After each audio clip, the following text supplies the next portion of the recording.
So this is briefing 14. Summary. Not only a great number of documents containing strategic language of CFSP relevance in the EU, but also a great number of dialogue formats. 2. The contexts vary from geographic, thematic, multilateral, or specific crisis response and conflict management situations. 3. The levels vary from high level to civil society dialogue inside host countries. 4. The format varies from very informal and ad hoc meetings to more carefully prepared informal and formal dialogue opportunities. 5.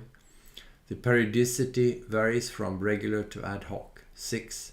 The policy context varies from intergovernmental to community. 7.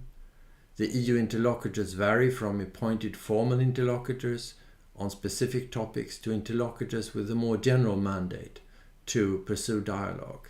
8.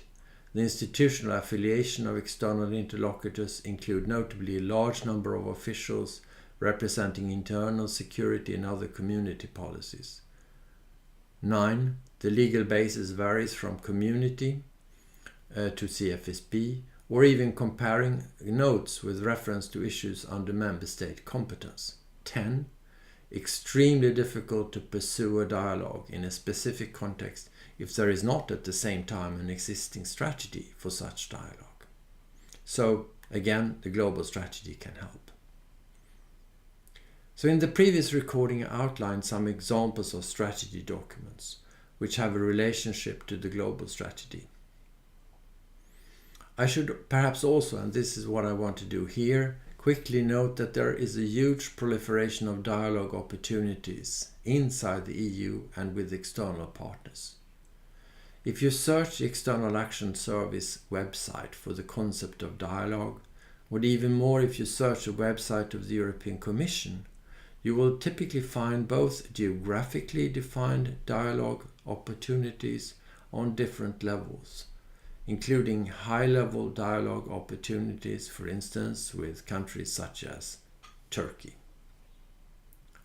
There are also multilateral dialogue opportunities. A huge number of meetings are taking place every week in the United Nations system and in different regional organizations, such as the OSCE, the OECD, Council of Europe, etc. There is a host of thematic dialogue opportunities, including human rights dialogues, etc. Sometimes the European Commission conducts political dialogues with external partners, parallel to the normal dialogue taking place in the context of the CFSP in organizations such as the International Atomic Energy Agency on the basis of the still existing Euratom Treaty. Sometimes dialogue opportunities are regularly programmed. Sometimes they are ad hoc. Sometimes they are formally based on agreements between parties and reflects how the EU is represented in different contexts. Sometimes they are very informal, perhaps over a lunch table, with a very ad hoc composition of participants.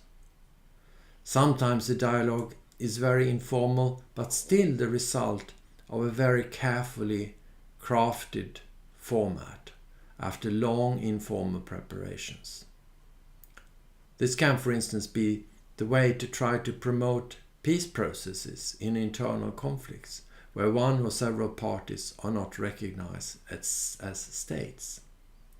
Sometimes it's a matter of pursuing a civil society dialogue, either without a specific framework or a very well scripted and prepared and even financed through the EU budget.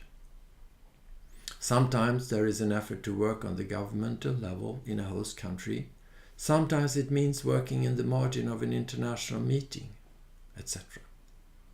And very often, of course, external dialogue needs to be prepared through internal dialogue. This means that there is a huge number of council formations which prepare EU positions. EU ambassadors meet in multilateral and bilateral stations, and there are meetings with external partners also in Brussels.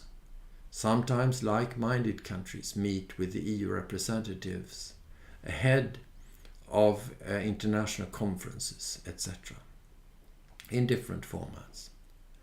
During the 1990s, when I started working for the European Commission with the member states in different council formations and with external partners, there was this issue, for instance, how much matters which were formerly community competence should figure in external dialogue under the heading of Foreign and Security Policy, CFSP. On the one hand, the European Commission, of course, did not want such matters to be pursued in a way which could prejudge or undermine the mandate given to the European Commission to negotiate with external partners. On the other hand, it did not want the importance of the community work to be totally neglected in the intergovernmental dialogue. The expression at the time was the need to avoid polluting the pillars of the EU. This led to a certain frustration, as I've mentioned, on the part of external interlocutors such as the US, which partly was addressed through the Treaty of Lisbon, but not totally.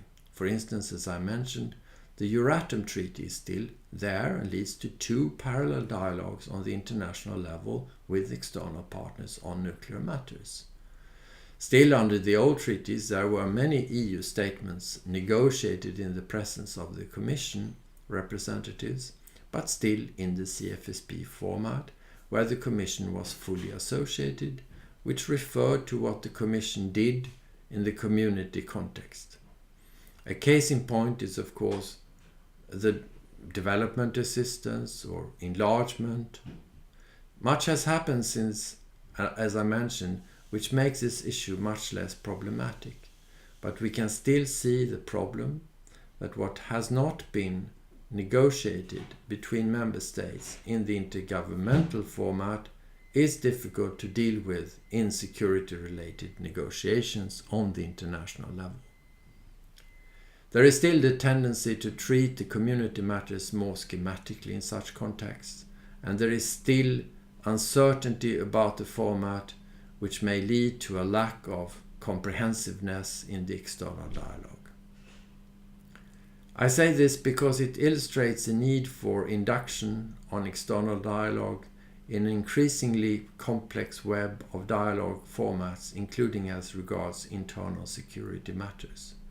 How should a member of an EU delegation, accredited to an international organization, work in the framework of CFSP, relate to community work, for instance on counter-terrorism matters pursued under the auspices of the Commissioner responsible for the Security Union, or migration, for instance?